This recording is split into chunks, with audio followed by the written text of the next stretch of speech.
আসসালামু আলাইকুম। আয়াথন কুকিংয়ে আপনাদের জানাই সকলকে স্বাগতম। আমার আজকের রেসিপি বাটারস্কচ আইসক্রিম। তবে এটি বানানো খুবই সহজ, বাড়িতে 2টি উপকরণ দিয়ে খুব সহজে বানিয়ে নিতে পারবেন একদম পারফেক্ট দোকানের মতন বাটারস্কচ। তবে এটি খেতে সকলেই পছন্দ করবে, ছোট থেকে বড় সকলেরই প্রিয় আইসক্রিম।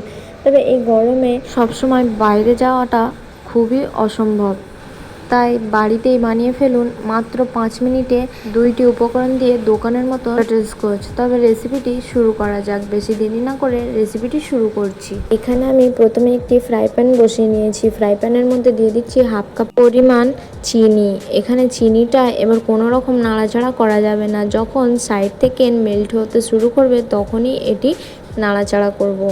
এখানে দেখে নিশ্চয়ই বুঝতে পারছেন যে সাইড থেকে মেল্ট হতে শুরু করে দিয়েছি। এবার আমি স্প্যাচুলার সাহায্যে এটিকে নাড়াচাড়া করে একটু মিক্স করে নেব, যাতে সুন্দরভাবে এটি মেল্ট হয়ে যায়। এখানে গ্যাসের ফ্লেমটা লোতে রাখতে হবে অবশ্যই, না হলে চিনিটা পুড়ে যাবার সম্ভাবনা থাকবে। এখানে চিনিটা মেল্ট হয়ে এসেছে। এবার আমি 1 টেবিল চামচ পরিমাণ বাটার দিয়ে দিচ্ছি। এখানে যেহেতু বাটারস্কচ বানাচ্ছি, তাই এখানে বাটারটা অবশ্যই ইউজ করব। গ্যাসের ফ্লেমটা আমি বন্ধ করে দিয়েছিলাম। তারপর আমি বাটারটা দিয়ে গ্যাসের ফ্লেমটা জ্বালিয়ে নিয়েছি। এবার বাটারটা মেল্ট হয়ে আসা পর্যন্ত লো ফ্লেমে মিক্স করে নেব ক্যারামেলের সাথে। মিক্স করা হয়ে গেলে বাটারটা যখন মেল্ট হয়ে আসবে গ্যাসের ফ্লেমটা বন্ধ করে দেবো। 1/4 কাপ কাঠবাদাম আর কাজু বাদাম কুচি করে রেখেছিলাম, সেটা মিক্স করে নেব। মিক্স করে আগে থেকে আমি একটি প্লেট ব্রাশ করে রেখেছিলাম অয়েলের সাথে। ওই প্লেটের মধ্যে আমি ক্যারামেলটা ঢেলে নেব ঠান্ডা হওয়ার জন্য। সাথে সাথে এটা ঢেলে নিতে হবে, নাহলে ফ্রাই প্যানের মধ্যেই ঠান্ডা হয়ে গেলে ঢালা অনেকটা অসুবিধা হয়ে যাবে। এইভাবে করে একটু চেরিয়ে নেব পাতলা করে। যতটা পাতলা করে চেরানো যায় ততটা পাতলা করে এটি ছড়িয়ে নিতে হবে, যাতে সুন্দরভাবে শুকিয়ে আসে তাড়াতাড়ি। এবার এটি জমে গেছে ভালোভাবে বা সেট হয়ে গেছে। এবার আমি হাতের সাহায্যে এভাবে করে ছোট ছোট করে টুকরো করে নেব। এখানে টুকরো করা হয়ে গেলে এবার আমি একটি ক্লিন পলিথিনের মধ্যে, জিপ দেওয়া পলিথিনের মধ্যে এইভাবে টুকরোগুলো দিয়ে দেবো। তবে আপনারা চাইলে মিক্সি জারের মধ্যে পালস মোডে দিয়েও এটিকে গুঁড়ো করে নিতে পারেন। তবে মিক্সি জারের মধ্যে অনেকটা গুঁড়ো হয়ে যায়, তাই এইভাবে ক্লিন পলিথিনের মধ্যে, যে কোনো পলিথিনের মধ্যে গুঁড়ো করে নিতে পারেন। এবার জিপটা আমি ভালোভাবে লাগিয়ে নিয়ে এটিকে একটি বেলুনের সাহায্যে গুঁড়ো করে নেব। তবে এখানে মিহি গুঁড়ো করা যাবে না একদমই।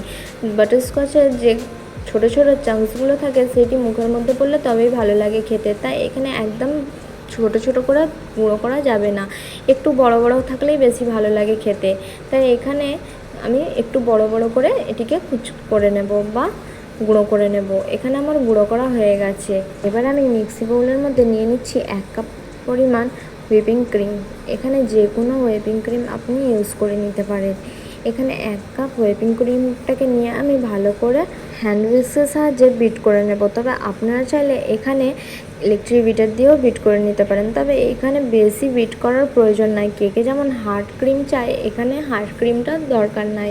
বাস এইরকম একটা টেক্সচার এলেই যথেষ্ট। এখানে আমার বিট করা হয়ে গেছে, দেখে নিশ্চয়ই বুঝতে পারছেন যে কতটা বিট করতে হবে। এবার আমি যে ক্যারামেল আর বাদামটা গুঁড়ো করে রেখেছিলাম সেটি এর মধ্যে দিয়ে দেব। এখানে দেখে নিশ্চয়ই বুঝতে পারছেন যে কতটা গুঁড়ো করতে হবে।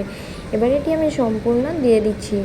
এবার দিয়ে মিক্স করে নিচ্ছি। এখানে আলতো হাতে মিক্স করতে হবে। এখানে হ্যান্ড উইস্কের সাহায্যে মিক্স করা যাবে না, তাহলে ক্যারামেলটা একদম মিক্স হয়ে যাবে, যেটি একদমই দেখতেও ভালো লাগবে না, খেতেও ভালো লাগবে না। এবার মিক্স করা হয়ে গেলে এখানে আমি দিয়ে দিচ্ছি 1 টেবিল চামচ পরিমাণ বাটারস্কচ ফ্লেভার এসেন্সটি। এবার দিয়ে সুন্দরভাবে আলতো হাতে মিক্স করে নেব। এখানে মিক্স করা হয়ে গেছে। এবার আমি একটি টিফিনের মধ্যে ঢেলে নেব। তবে এখানে আমি আগে থেকে মার্কেট থেকে কিনে এনেছিলাম বাটারস্কচ আইসক্রিম কয়েকদিন আগে, সেই টিফিনটা বা বক্সটা আছে, তারই মধ্যে এখানে আমি সেট করতে দিয়ে দেব। তবে আপনারা যে কোনো স্টিলের বাটি বা বোলের মধ্যেও এটি জমিয়ে নিতে পারেন বা সেট করে নিতে পারেন। এখানে সম্পূর্ণ ঢেলে দিচ্ছি আমি। এখানে ঢেলে এবার আমি ওপর থেকে ঢাকনা লাগিয়ে রেখে দেবো 4 থেকে 5 ঘন্টা সেট হওয়ার জন্য। তবে আপনাদের কাছে সময়টা বেশিও লাগতে পারে, গরমে তো ভোল্টেজ আপ ডাউন করে, তাই এখানে 4 থেকে 5 ঘন্টা পর আমি দেখিয়ে দিচ্ছি যে কতটা সুন্দর সেট হয়ে গেছে। এবার আমি একটি চামচের সাহায্যে এটি ডিমোল্ড করে নেব। দেখে নিশ্চয়ই বুঝতে পারছেন একদম মার্কেটের মতন দেখতে লাগছে, খেতেও কিন্তু পুরো মার্কেটের মতন হয়েছে।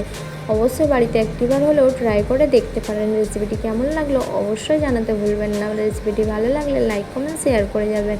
যারা আমার চ্যানেলে নতুন, চ্যানেলটিকে সাবস্ক্রাইব করে পাশে থাকার জন্য অনুরোধ জানাই। আল্লাহ হাফেজ। আবার দেখা হচ্ছে নেক্সট রেসিপিতে।